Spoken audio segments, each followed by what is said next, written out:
ក្នុងជ្រលងភ្នំជ្រៅដែលពន្លឺថ្ងៃចូលតាមស្លឹកឈើស្រទន់មានទីឋានកំបាំងមួយនៅទីនោះលោកតាឥសីអង្គុយសមាធិស្ងប់ស្ងាត់ដួតទឹកដាច់ចរន្តពន្លឺអាចកំបាំងស្រទន់បញ្ចេញពីរាងកាយពោពេញដោយបរិសុទ្ធធម៌ពេលវេលាឆ្លងកាត់ដូចជាភឿងសមាធិបានបំលែងឥសីសក់សคล้ายជាព្រះធុដងពាក់ជីវរដែលស្រស់បរិសុទ្ធដើរតាមផ្លូវដ៏កម្រដែលមានតែអ្នកមានឧបនិស្ស័យប៉ុណ្ណោះអាចឈានដល់គាត់អង្គុយនឹងរងចាំសោះពិតដូចជាផ្លូវចិត្តដែលមិនអាចបង្ខំបានតែត្រូវសម្ដែងដោយស្មារតីនៅទីឋាននោះអ្នកដែលមានក្រៀមពូជនិងឧបនិស្ស័យនឹងឈានមកជួបព្រះធុដងដើម្បីទទួលសេចក្តីណែនាំក្នុងផ្លូវធម៌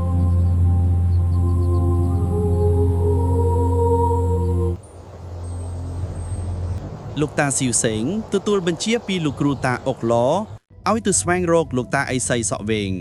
បន្ទាប់ពីដំណើរឆ្លងកាត់ព្រៃភ្នំឆ្ងាយគាត់បានជួបព្រះឧទុដងមួយអង្គុយសមាធិក្រោមដាងឈើធំស៊ីវសេងបានចុះជង្គង់ថ្វាយបង្គំហើយសួរដោយក្តីគោរពថាម្ចាស់ឧទុដងពុំដឹងថាលោកតាឥសីសក់វែងស្ថិតនៅទីណាទេសុំទោសលោកឪដើរស្គាល់លោកតាឥសីសក់វែងដែរទេតើអ្នកណាឲ្យអ្នកមករកលោកតាសក់វែងសូមលោកឪជ្រាបថាខ្ញុំករុណាទទួលបញ្ជាពីលោកគ្រូអុកឡមករៀនបន្ត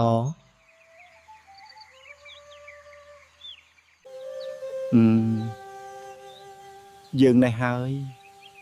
លោកតាសក់វែងតែលោកតាឥសីសក់វែងហេតុអ្វីអត់សក់លុះត្រាតែលោកតាស៊ីវសេងងើយចាត់មើលព្រំលោកអពើម្ដងទៀតមិនយូរទេលោកអធុដងក៏បំលែងកាយវែកសនមកជារូបតាឥសីសក់វែងពោពេញដោយអំណាចអាចកំបាំងពន្លឺអស់ពីទិសទាំង4ស្រាចូលគ្របព័ទ្ធជុំវិញរូបកាយព្រះអង្គបន្ទាប់មកគាត់ក៏ក្រឡេកឡើងក្រោកឈរដោយកាយវិការដ៏ថ្លៃថ្នូរហើយបាននិមន្តតាមដានទៅដល់ប្រាសាទបុរាណមួយដែលលាក់ខ្លួននៅក្រឹងជ្រោយភ្នំធំពោពេញដោយព្រៃវល្លិនិងដើមឈើធំទ្វារប្រាសាទបើកចំហដូចជាកំពុងរង់ចាំភ្ញៀវដ៏អស្ចារ្យនេះនៅក្នុងសាលាអង្គរព្រាងនោះមានលោកគ្រូតាសក់វែងអង្គុយរង់ចាំដោយផ្ដោតព្រលឹងក្នុងសមាធិពេលឃើញព្រះអង្គចូលមកទាំងពីរក៏អង្គុយប្រាំងប្រាងចាប់ផ្ដើមរៀនវិជ្ជាផ្សេងពីគំនិតដ៏ជ្រាលជ្រៅរបស់ព្រះឥសីបន្តរហូតដល់មុនអាគមនានាពន្លឺនៃចំណេះដឹងហាក់ដូចជាឆ្លុះចេញពីជញ្ជាំងថ្មបុរាណ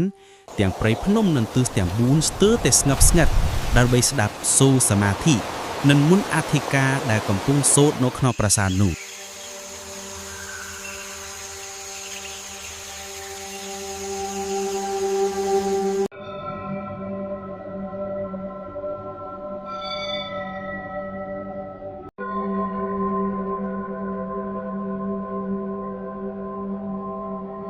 ហើយស៊ីវ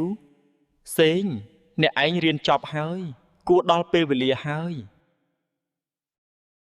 ខ្ញុំព្រះករុណានឹងចាំនឹងធ្វើតាមមេឃវិធរដោយសង្គ្រោះ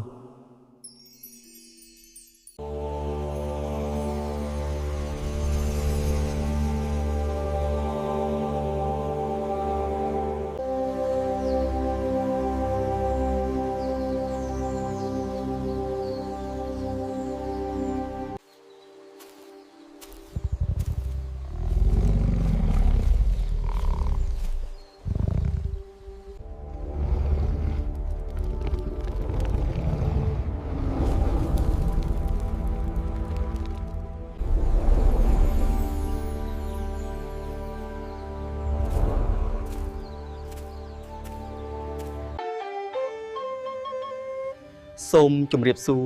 សិស្សគ្រប់ព្រះអង្គខ្ញុំអភ័យទោសរាល់កំហុសទាំងឡាយដូចជារឿងពិតលោកតាវាយខ្លា3សន្លប់បើបងប្អូនមានមតិយ៉ាងណាបន្ថែមសូមមេដាខមមិនសូមអរគុណ